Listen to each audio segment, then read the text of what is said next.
જૂનાગઢના વતની અને સાહિત્યકાર તરીકે પ્રખ્યાત રસિકભાઈ બખતરિયાની લોકોને અપીલ। જૂનાગઢના વતની અને સાહિત્યકાર તરીકે કામ કરતા રસિકભાઈ બખતરિયા દ્વારા એક વિડીયો વાયરલ કરવામાં આવ્યો હતો અને વિડીયોમાં એવો ઉલ્લેખ કર્યો હતો કે કોઈપણ વ્યક્તિને પેરાલિસિસ હોય અને એ બોલવાનું બંધ થઈ ગયું હોય તો એમને રસિકભાઈ દ્વારા વિનામૂલ્યે દવા આપી અને બોલવાનું ચાલુ થાય અને આ વિડીયો ઓલ ઓવર ભારતમાં તેમજ અન્ય દેશમાં પણ વાયરલ થયો અને કહેવત છે કે ધર્મ કરતાં ધાડ પડે એવો ઘાટ ઘડાયો હતો।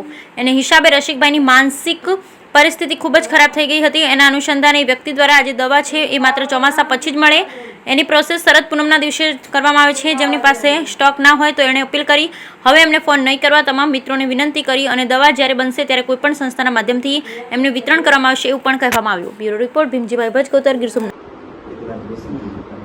નમસ્કાર મિત્રો, જય માતાજી। હું છું લોક સાહિત્યકાર શિવરાજભાઈ વાળા। આપણી લોક સાહિત્યની એક કહેવત છે કે ધર્મ કરતા ધાડ પડે, એ અમારે રસિકભાઈને સાર્થક થયું। કારણ કે મિત્રો એ એક આયુર્વેદના માણસ છે, એક હાસ્યના માણસ છે, એક કલા જગતનો માણસ છે।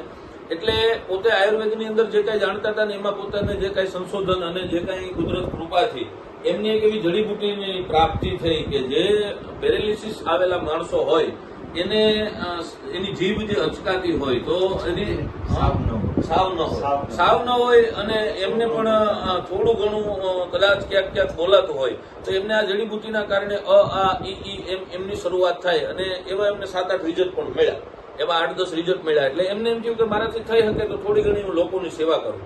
એટલા માટે એને એક વિડીયો વાયરલ કર્યો પોતાનો કે ભાઈ આવું હોય માત્ર ને માત્ર પેરાલિસિસ, પછી કોઈ બીજા કારણોસર હોય, પછી એમાં ઉંમર કામ કરતી હોય, માણસના કર્મ કામ કરતા હોય, માણસના જીવન કામ કરતા હોય, માણસની કઈ રીતે એવા રોગ હોય, પ્રકૃતિ હોય, શરીરની નોખી નોખી તાસીર હોય, તો હરેકને આ જડીબુટી લાગી જાય એવું હોતું નથી। પણ માણસ અડધું સમજી અને હેરાન કરવાની ભાવનાથી સતત નહીં પણ એમ હેરાન જ થાય। કારણ કે એટલા બધા કોલ આવે તો માણસ એટેન્ડ ન કરી કે એકલો માણસ એની સામે આખું વર્લ્ડ, એક ખાલી ભારતમાંથી નહીં આખા વર્લ્ડમાંથી એમને કોલ આવવા મળ્યા। એટલે પછી પોતે મારો મિત્ર છે એને હેરાન થઈ ગયા છે।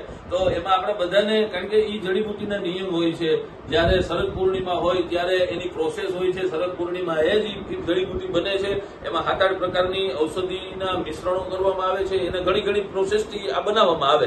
બીજું, એને કોઈ કમાઈ લેવું કે પૈસા મેળવી લેવા એવોનો ભાવ નહોતો। એને ચોખ્ખું કીધું હતું કે હું કોરિયર ચાર્જથી જ હું આપને બધાને પહોંચાડીશ, પણ આખા વર્લ્ડમાં પહોંચાડી શકે એવડો તો એ પણ માણસ નથી અને બીજું એવડી જડીબુટી પણ નથી, છતાંય આગળ કોઈ બીજા એવા માણસને ઉતારીને આપણે પહોંચાડી શકીએ હાલો, પણ એટલી જડીબુટી થઈ ન શકે, એટલી બધી મળે નહીં। એટલા માટે ખાસ નંબર બધાને અપીલ કરવા માટે કે રસિકભાઈને ખોટા હેરાન આપણે કરીએ, એ આપણે બધાનો ખરેખર આવા સારા માણસ અને આપણી વચ્ચે આવો માણસ છે તો એ હેરાન થાય કે આપણે મોબાઈલ બંધ કરી દઈએ આવું બધું કરે, એના કરતા બેટર એ છે કે આપણે બધા એને કોલ ન કરીએ। આવતી શરદ પૂર્ણિમાએ પાછી એનાથી જેટલી થઈ શકે એટલી મહેનત કરીને જડીબુટી તૈયાર કરે, જેટલા માણસોને રિઝલ્ટ મળે। કારણ કે આ તો આયુર્વેદ વસ્તુ છે, કોઈની દુનિયામાં કોઈને નુકસાન કરતી નથી અને તો આપ બધા જાણો છો।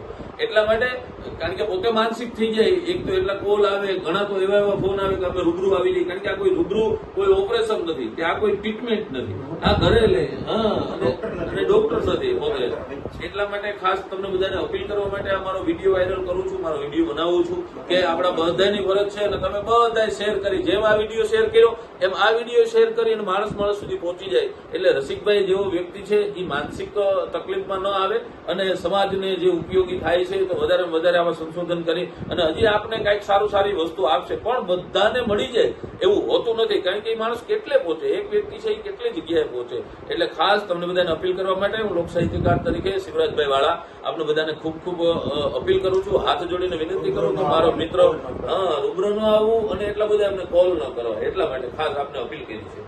બરાબર, રસિકભાઈ આપનું કઈ કહેવાનું હોય? બસ બધાને મારી વિનંતી એટલી જ છે કે ભાઈ હું આટલા હજાર માણસો નથી કે આ તો આયુર્વેદિક વનસ્પતિ છે, આને બનાવતા 4 માસ જેવો સમય લાગે।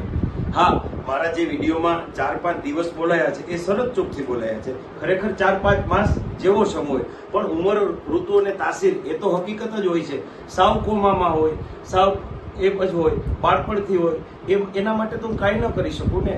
એટલે આપ બધાને ફરી શિવરાજભાઈએ પણ મારા માટે કીધું છે અને હું પણ આપની સમક્ષ 2 હાથ જોડીને વિનંતી કરું છું કે આપ રૂબરૂ નહીં આવતા, મને કોલ નહીં કરતા। 4 માસ એટલે કે શરદ પૂનમની રાત પછી જ આ વનસ્પતિ અવેલેબલ થઈ શકે અને અત્યારે તો હાજરમાં જ નથી, એટલે કોઈએ આવવું નહીં અને કોલ પણ ન કરવા। ત્યાર પછી ફરીવાર વિડીયો મૂકવામાં આવશે અને જે લોકોને પહોંચાડી શકાશે એટલાને પહોંચાડવામાં આવશે। એટલે આટલી મારી અરજ ધ્યાને રાખી મેં તો એક સેવાના ભાવથી મૂક્યો હતો. મારે કોઈ કમાણી કરવાનો કોઈ ભાવ નથી. બાકી તો અહીંયા ગમે એટલું લઈને બેસી જાવ તો લોકો એટલા આવે છે, પણ નહીં, જે સત્ય છે, જે વસ્તુ બનશે, જે પ્રાપ્ય થશે એ જ હું સત્યતાથી મેં કીધું કે કુરિયર ચાર્જ સિવાય કોઈ ચાર્જ નહીં, માત્ર સેવાના ભાવથી જ મેં આ વિડીયો મૂક્યો હતો.